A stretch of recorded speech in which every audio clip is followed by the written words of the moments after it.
제가 지난 5일 동안 강의했던 이 산동성 제남, 특별히 이 산동성의 인구가 얼마나 될까 물어봤더니 8,700만 명입니다. 성 하나에. 참 많죠. 그리고 제남이라고 하는 곳에서 신학교 이제 강의를 했습니다. 신학생들은 이제 2학년 학생들하고 3학년 학생들이었습니다. 제가 강의했던 내용은 조직신학이라는 강의인데 전체 과가 15과로 되어 있습니다. 뭐 어렵죠. 또 두껍죠. 공부 자체가. 근데 참 공부하는 분위기 자체가 참 뜨거웠다, 그렇게 생각이 듭니다. 태어난 지 6개월 된 전먹이, 그 전먹이를 이제 데리고 온 그런 아줌마 신학생도 있었고요. 그 강의하는 장소가 어디냐면은 백화점이 있는 곳인데 백화점의 옥상입니다. 이 백화점을 운영하는 그분이 이제 온주 사람인데 부자입니다. 근데 부자가 옥상을 내놔가지고 그 옥상에다가 건물을 4동을 지은 것입니다. 그리고는 3동은 이제 강의실로 쓰고 또 한 동은 이제 식당으로 쓰고 그렇게 한 곳입니다. 그러니까 6개월 된 젖먹이를 놓고 공부를 할 때 이 바닥이 옥상이기 때문에 불이 안 들어오는 거예요. 맨바닥, 시멘트 바닥, 거기다 스티로프 뭐 이런 거 놓고 애를 이제 데리고 공부를 하는 것이죠. 6개월짜리만 있는 게 아니고 8개월짜리도 있고요. 3살 먹은 애도 있고요. 다음 달에 아이가 태어날 만삭이 된 이런 산모의 몸으로 공부를 한 모습들을 보았습니다. 참 뜨겁더라고요. 참 간절하고요. 한 40명의 학생들이 대부분 다 젊죠. 연세가 53세 된 분이 딱 한 분, 제일 연세 많은 분이 한 분이 계시고 나머지는 다 젊되는 거예요.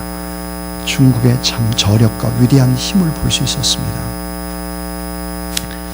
식당에서 봉사하는 분들이 교회에서 나온 할머니들 이런 분들입니다. 그런데 제가 이제 금요일 날 수업을 마치고 나서 이제 북경으로 오르려고 하는데 이 허리가 다 구부러진 할머니가 조그마한 선물 하나 가지고 왔어요. 그 선물을 봤더니 검정콩, 검정깨, 흰깨 조금씩 그걸 쌌어요. 이렇게.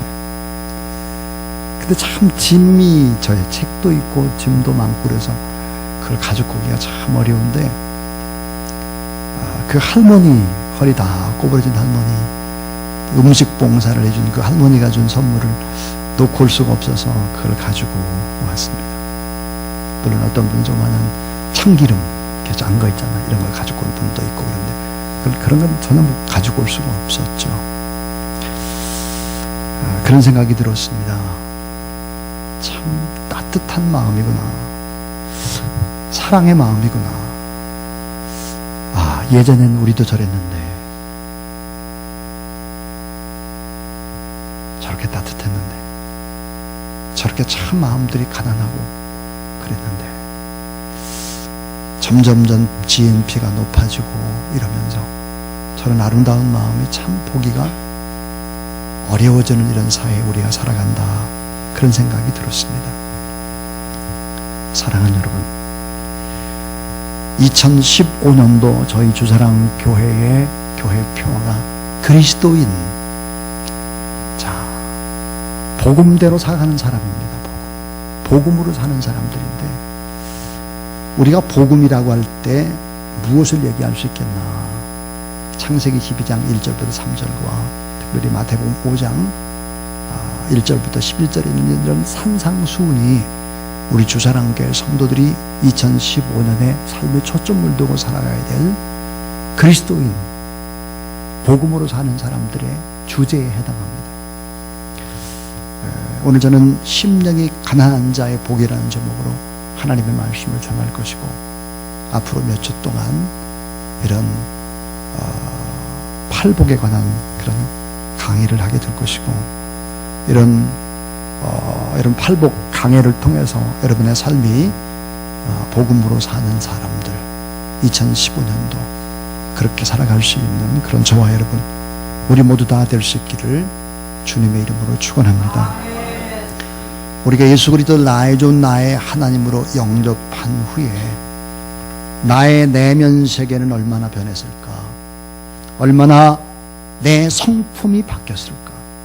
과연 예수 그리스도의 성품을 나는 지금 닮아가고 있는가? 예수님의 인격을, 내 내면 세계 내적인 아름다운 어떤, 또 영적인 어떤 그런 질서들이 얼마나 내 마음속에는 질서정연하게 이루어져 가고 있는가 하는 것입니다. 하나님 앞에 솔직히 우리의 내면을 들여다보는 시간, 혹시 내 안에는 아직도 고슴도치가 몇 마리 있지는 않나? 남에게 상처를 주고 또 나도 마음고생하라고 찔리는 이런 고슴도치 같은 마음이 나는 내 마음속에 없는가?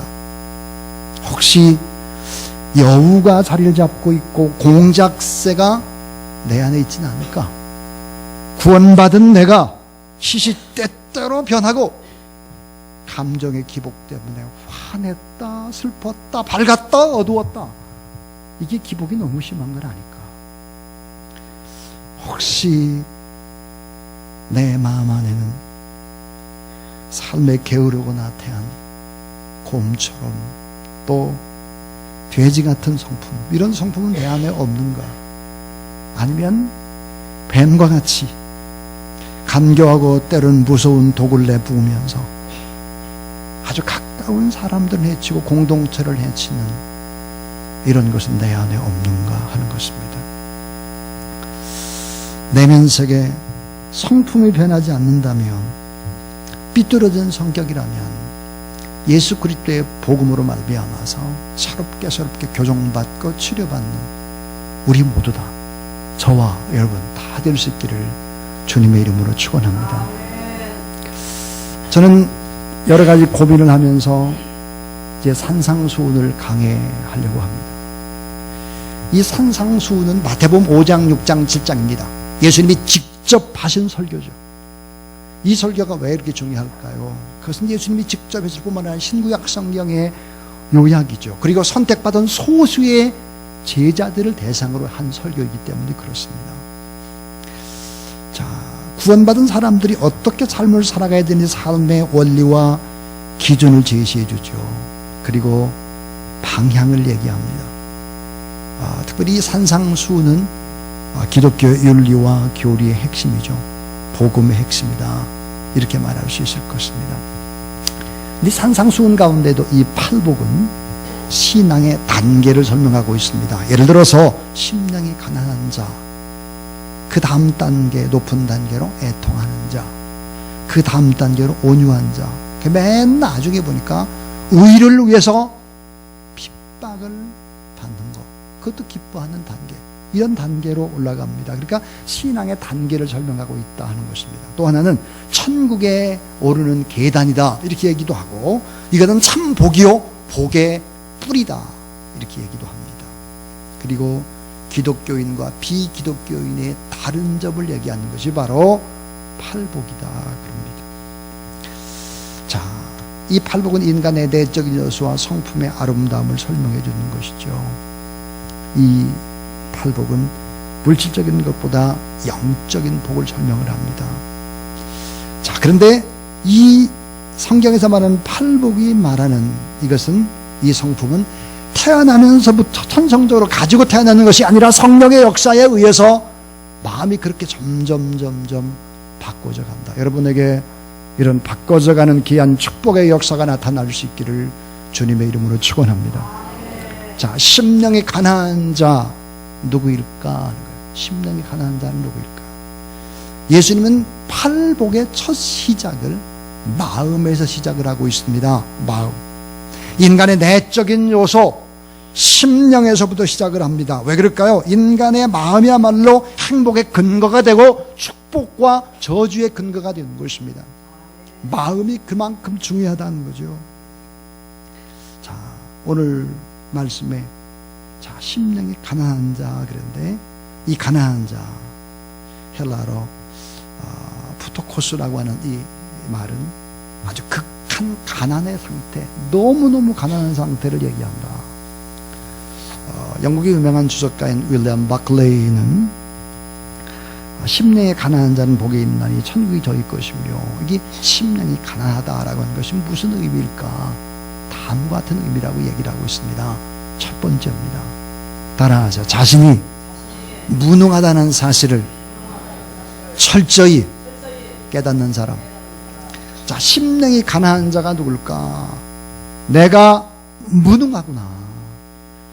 내가 참 엄청난 죄를 짓고 내가 무가치하고 내가 너무 부족하고 연약하기 때문에 내가 할 수 있는 것이 별로 없는 사람이구나. 그래서 하나님 앞에 한없이 죄송스럽고 그저 미안하고, 나 같은 것 때문에 십자가에 달려가신 주님을 생각하니 고개를 못 들고 몸둘 바를 모르는 것입니다. 오직 하나님의 긍휼과 사랑, 용서 밖에는 내가 살아갈 길이 없는, 이런 걸 아는 사람이죠. 자신이 무능하다는 사실을 철저하게 깨닫는 사람이에요. 여러분, 교회는 어떤 사람들이 모임이죠? 자신이 무능하다는 사실을 철저히 깨닫는 사람들이에요. 그래서 어때요? 고개를 빳빳 세우는 데가 아닙니다. 고개를 숙이는 데죠. 내 부족함을 이야기하는 곳입니다. 모세는 40년 광야 생활을 하고 80세에 하나님 앞에 부름을 받습니다. 그때 모세는 하나님 앞에 이렇게 얘기합니다. 하나님, 저는 못합니다. 저는 갈 수 없어요. 혀가 뻣뻣해서 저 같은 사람이 어떻게 이스라엘 백성들을 인도합니까? 불가능합니다. 이사야, 그는 자신의 친척인 우시야 왕이 죽습니다. 다시 말하면 자기가 믿고 의지했던 이 배경이 다 없어졌을 때 성전에 나와서 하나님 앞에 간절히 기도합니다. 그리고 하나님의 음성을 듣게 되죠. 화로다, 나는 망하게 되었도다. 그의 입에서 터져나온 고백입니다. 화물이다, 난 망하게 됐습니다. 하나님 앞에 거룩과 하나님 앞에 영광을 보니까 내가 너무 초라한 거예요. 너무 내 삶이 아름답지 못한 거예요. 이걸 깨닫게 된 것이다. 또 하나, 베드로는 여러분 적극적이고 얼마나 확신 있는 사람입니까? 그가 예수 그리스도를 만났을 때 무슨 고백을 합니까? 주여, 나를 떠나소서, 나는 죄인입니다. 사도 요한은 반모섬에서 하나님 앞에서 나는 죽은 자라고 고백을 했습니다. 하나님 앞에 내가 얼마나 작은 자요, 얼마나 초라한 자요, 내가 얼마나 연약한 자요, 얼마나 내가 아무것도 모르는 텅 빈 자요, 이러한 사실을 깨달아야 할 것입니다. 여러분, 세상 사람들을 보세요. 다 자기 잘난 사람들 얘기입니다. 똑똑한 사람들이 얘기해요. 있는 것을 자랑하는 사람들이 얘기인데, 교회 공동체는 있는 것을 자랑하는 것이 아니에요. 오히려 없는 것, 가난하고 연약한 것, 나는 부족하고 흠이 많다고, 이런 것을 자랑하는 것이죠. 자, 하나님 앞에서 아무것도 아닌 것이, 정말 텅 빈 것이, 거지 같은 것이, 내가 하나님 앞에 나왔습니다, 이런 고백을 하나님 앞에 예배를 드리고 찬양을 해야 할 것입니다. 심령의 가난한 자가 누구입니까? 두 번째는, 따라하세요. 겸비한 마음을 가진 자. 자, 여러분, 심령이 가난한 자, 그 사람 누굴까? 자기 자신이 누구인지를 확신하게 알 때 겸손하게 되는 것이죠. 누가복음 15장에 탕자는 자신의 무력함을 깨닫고 자신을 발견합니다. 그리고 겸비한 마음을 가지고 아버지의 품으로 돌아올 수 있었습니다. 하나님 앞에 여러분, 겸손한 마음으로 오늘 예배에 참여한 여러분에게 하나님의 은혜가 임하기를 주님의 이름으로 축원합니다. 바리새인과 서기관의 모습, 그 모습을 성경은 뭐라고 얘기합니까? 바리새인 하나님 앞에서 너무나 자신 있게 당당하게 자기의 의를 주장합니다. 그리고 큰 소리를 빵빵 칩니다. 기도도 어떻게 해요? 하나님, 내가 하나님께 감사합니다. 나는 토색한 것이 없습니다. 불의한 것을 한 적도 없습니다. 매일 기도하고 금식합니다. 그리고 12조를 바칩니다. 저 세리와 같지 않은 것을 감사합니다. 그러나 영적으로 가난하고 겸비한 세리는 어떻게 할까요? 사람들이 없는 구석에서, 성전 모퉁이에서, 오 하나님, 저는 죄인입니다. 저를 불쌍히 여겨주세요. 눈물을 흘리며 회개하며 가슴을 치는 것이지요.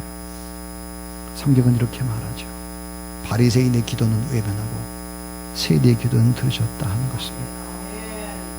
하나님 앞에 더 많이 겸비한 여러분 될 수 있기를 주의 이름으로 축원합니다.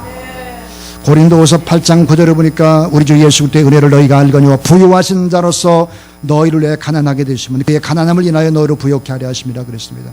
예수님 원래 부유한 자입니다. 근데 어때? 가난하고 겸비한 자가 된 거예요. 왜 그렇게 됐을까요? 우리로 부유하게 하도록. 따라서 겸손은 존귀의 앞잡이니라. 잠언 3장 34절에 보니까 여호와께서는 겸손한 자에게 은혜를 베푸시나니 그랬습니다. 자, 나 자신이 절대적으로 볼 때 무능하다는 것을 알고 겸손한 심령을 가진 자, 여기서 끝나면 절대 안 됩니다. 세 번째가 중요하죠. 자, 심령에 가난한 자는 누구일까? 따라하세요. 굶어 죽게 된 사람이, 자, 굶어 죽게 된 사람이 먹을 것을 사모하듯이 하나님을 간절히 사모하는 것을 의미한다 그랬어요. 자, 여러분, 굶어 죽게 된 사람이 먹을 것을 사모하듯이 그렇게 하나님을 사모하는 것이다. 자, 나 자신이 무능하고 죄인임을 깨닫는 거예요. 그러니까 나신을 어때요? 겸손히 낮출 수 있는 것입니다. 무가참을 깨달았기 때문이죠. 근데 여기서 끝나면 절대로 안 되고요.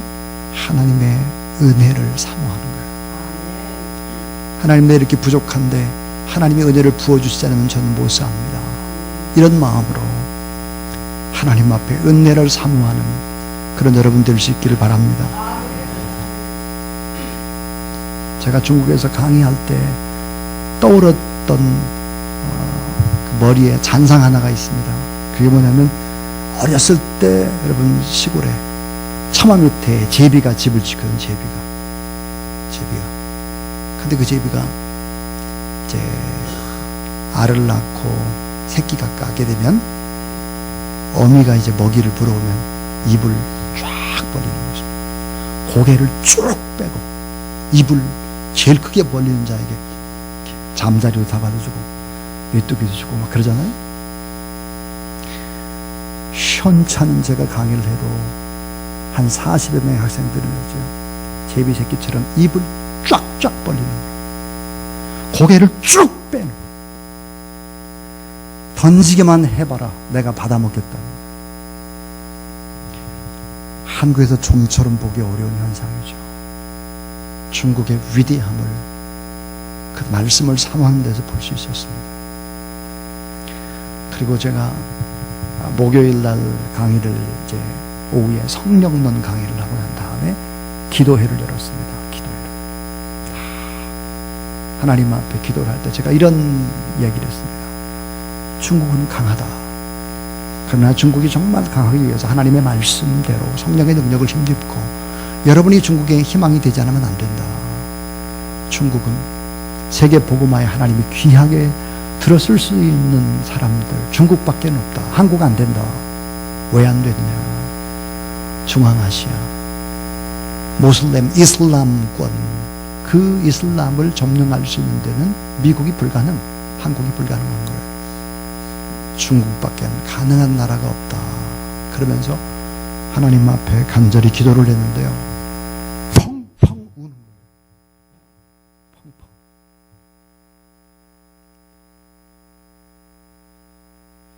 울음 정도가 콧물과 함께 눈물이 범벅이 되는 거죠. 여러분, 8시 반부터 강의를 해서 하루 종일 강의하는데 얼마나 피곤하겠습니까? 좋은 걸 볼 수 없었습니다. 그들은 뜨거움이 있었어요. 여러분 그런 사모함과 뜨거움을 꼭 회복해 갈 수 있기를 주님의 이름으로 축원합니다. 여러분이 만약에 그런 사모함과 뜨거움과 하나님의 은혜를 갈망하는 마음이 없다면 여러분의 인생은 아름답지 않습니다. 그런 아름다운 변화가 틀림없이 있어야 되는 거죠. 하나님의 은혜가 아니면 살 수 없고 소망이 없고 내 육체를 복종시킬 수도 없고 내 힘으로 도저히 내 죄도 이길 수 없고 다 불가능하다라는 이 사실들을 알아야 되죠. 시편 107편 8절 9절에 보니까 여호와 인자하심과 인생에 하신 그 귀한 일을 인하여 그를 찬송할지로다. 따라서 저가 사모하는 영혼을 만족해 하시며 줄인 영혼에게 좋은 것으로 채워주시미로다. 오늘도 여러분 사모하는 영혼을 가지고 있는 여러분에게 하나님이 채워주실 것입니다. 지혜를 주실 것입니다. 여러분 앞으로 비전을 주실 것입니다. 잘되게 하실 것입니다. 그렇습니다. 시편 42편 1절 2절을 보니까 하나님이여 사슴이 시냇물을 찾기에 갈급함같이 내 영혼이 주를 찾기에 갈급하나이다 그랬습니다. 여러분 갈급한 영혼으로 주님을 찾아야 되겠죠. 마지막 네 번째입니다. 심령이 가난한 자는 누구일까? 그것은 따라하세요. 단순하고 진실한 어린아이 같은 사람. 자, 단순하고 진실한 어린아이 같은 사람입니다. 그런데 하나님만 의지하는 거예요. 하나님만. 복잡한 마음이 아닌 단순한 마음, 계산적인 마음이 아닌 순수한 마음, 탕적인 마음이 아닌 깨끗하고 진실한 마음을 가진 자를 의미한다. 어린아이가 어머니를 기다리고 어머니를 의지하고 신뢰하듯이 하나님만 의지하며 살아가는 그런 하나님의 사람들. 어차피 죽습니다. 어차피 늙어요. 어차피 앞다투어 하나님 나라에 가게 될 것입니다. 이 땅에서 많은 장수하며 오래오래 사는 것도 필요하지만 하나님의 올바른 뜻대로 살아가는 가난한 심령의 사람이 될 수 있기를 주의 이름으로 축원합니다. 양화진 마포에 가면 양화진이라고 하는 외국인 선교사의 묘지가 있습니다. 거기 보면 비문들이 있거든요. 제가 얼마 전에도 그것을 한번 갔다 왔는데 그 비문에 보면 이런 비문도 있습니다. 만약 저에게 1000개의 목숨이 있다면 그 1000개는 다 조선 사람들을 위해서 주고 싶다. 그런 비문도 있습니다.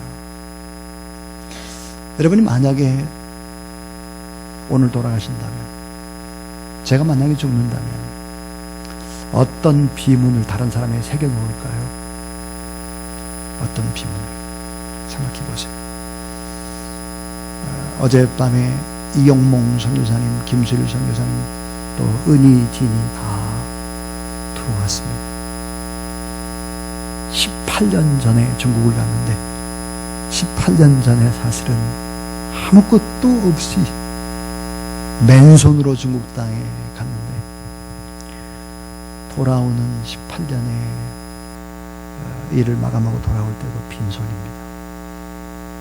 갈 때도 아무것도 없었는데 18년 후에 돌아올 때도 아무것도 없는 거죠. 또 광야의 삶의 시작인 것입니다. 돈을 벌려고 간 것도 아니고 아이들을 잘 키우려고 한 것도 아닙니다. 주님의 복음을 위해서 갔다 온 것이죠. 18년 동안.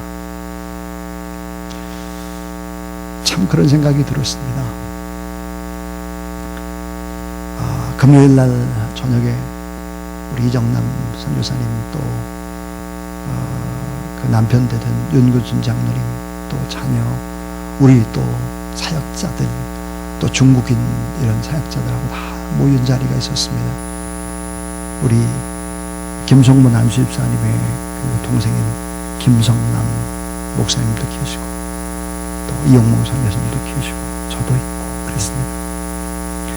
우리가 변함없이 계속해서 2001년도부터 신학교 사역을 시작을 했고 그렇게 했는데 그런 사역들의 열매가 얼마나 있을까.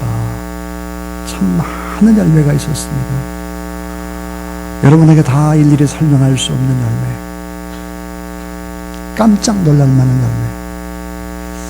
또 그런 마음이 들었어요.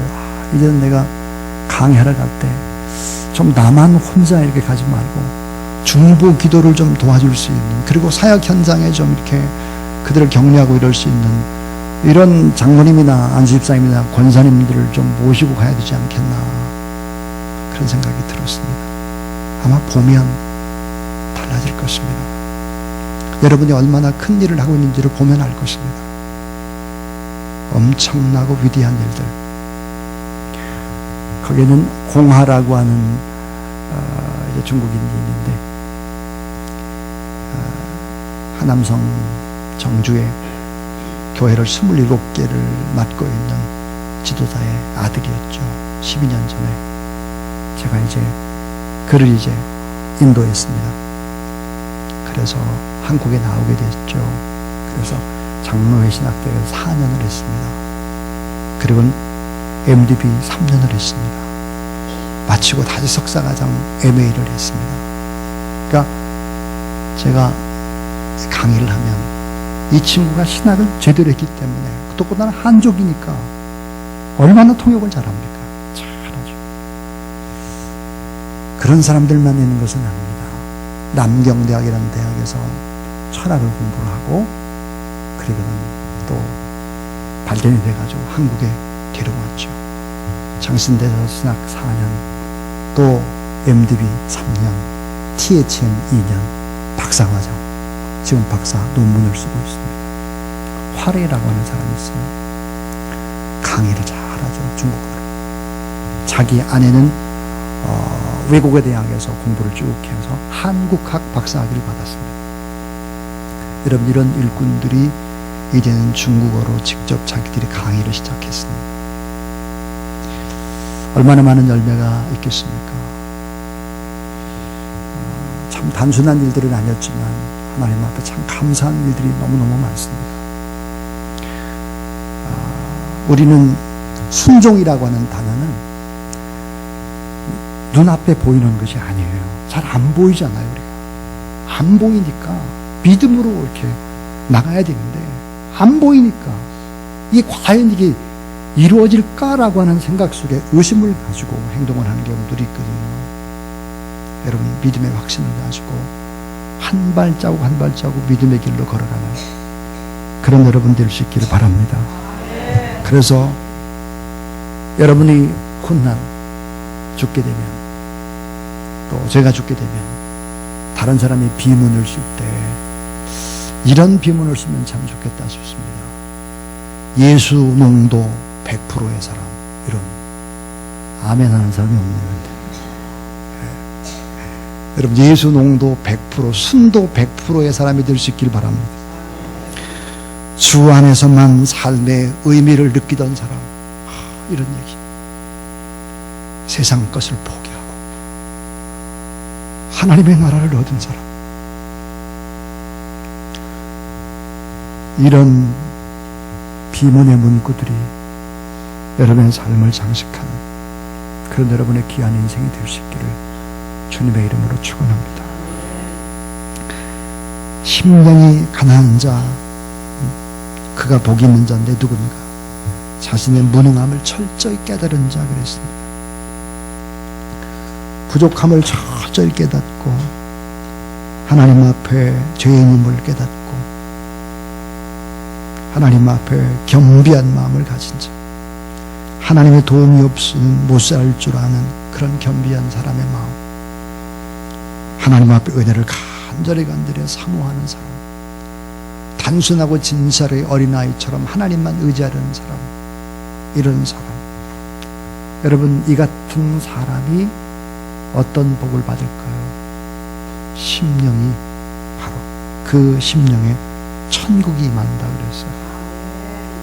심령이 가난한 자, 천국이 여러분의 것입니다. 이런 마음을 가지고 그리스도인, 복음으로 살아가는 그런 심령의 가난한 자가 될 수 있기를 주님의 이름으로 축복합니다.